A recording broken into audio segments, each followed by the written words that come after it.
يلا بينا نعمل مع بعض صينية اللحمة بالخضار اللذيذة الجميلة دي. صينية حلوة جدا هتعجبكم قوي قوي ان شاء الله. بس امشوا معايا واحدة واحدة وفي الاخر هقول لكم هي صينية ايه.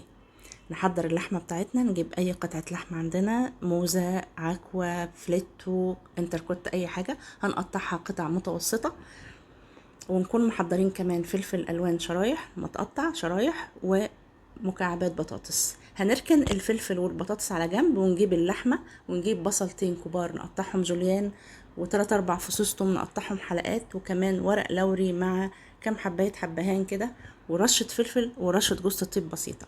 تمام. ونشوح البصل واللحمه والحاجات دي مع بعضها لحد ما تنشف، وبعدين ابدا ازود لها الميه بتاعتها. بتبقى لونها خطير وريحتها بادئه كده تبقى خطيره. وطبعا كل ما تكون حته لحمه حلوه معاكي وبلدي وجميله بتبقى ريحتها احلى واحلى.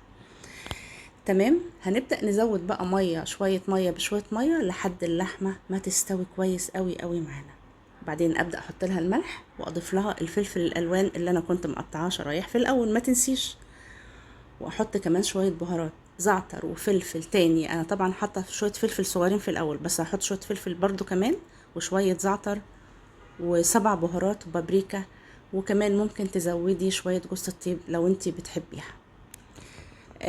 واقلب بقى كل ده ببعضه، بحيث ان انا مش عايزة مش عايزة لون الخضار يتغير، ولا عايزة القرمشة بتاعته تبقى يعني عايزاه اخليه مقرمش زي ما هو، ولونه يبقى برضو زي ما هو. فهقلبها حوالي 3 4 5 دقايق كده، وبعد كده احضر الصينية الكبيرة اللي انا هحطها في الفرن.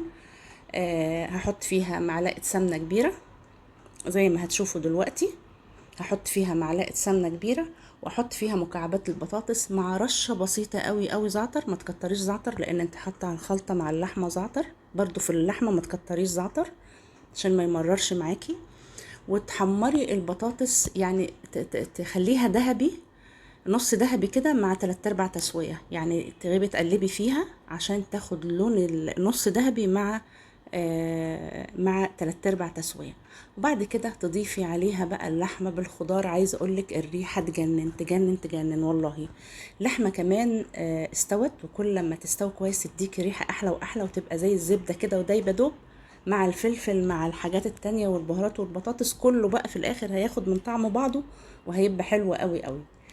في الوقت ده عايزه تضيفي معلقه سمنه على الوش كده، او معلقه زبده بلدي، مفيش اي مشكله خالص، بتديها طعم حلو. وتزودي، عايزه تزودي ربع كوبايه ميه برضو مفيش مشكله، على اساس ان الصوص ما ينشفش قوي. وتغطيها بقى بغطا فويل كده، وتحطيها في الفرن من تحت، تاخد 5 دقايق لحد البطاطس ما تبدا تستوي معاكي. وتحمري وشها في الشوايه، وهتديكي احلى صينيه ورقه لحمه. مش قلت لكم هقول لكم هي صينيه ايه في الاخر؟ احلى ورقه لحمه ممكن تاكليها في الصينيه هي دي. وطريقه سهله جدا جدا، والصوص بتاعها بيديها طعم احلى واحلى. بتكوني عامله شويه رز ابيض بالسمنه البلدي ومعلقه زيت كده حلوه. عايزه تعملي معاها رز بشعريه تمام، عايزه تعملي معاها رز حبه وحبه اوكي، كله يمشي مع الصينيه دي بصراحه. وطعم اللحمه يجنن، وشكلها يجنن، والبطاطس والخضار كله كله مع بعضه حلو قوي. ايه رايكم بقى؟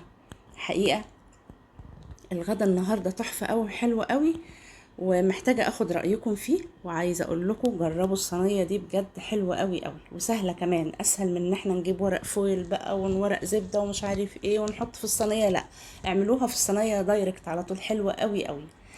يلا، مطبخ سوس عطيه بيقول لكم الف شكر. لو وصلتوا للفيديو لحد هنا اشكركم جدا، وباي باي، مع السلامه.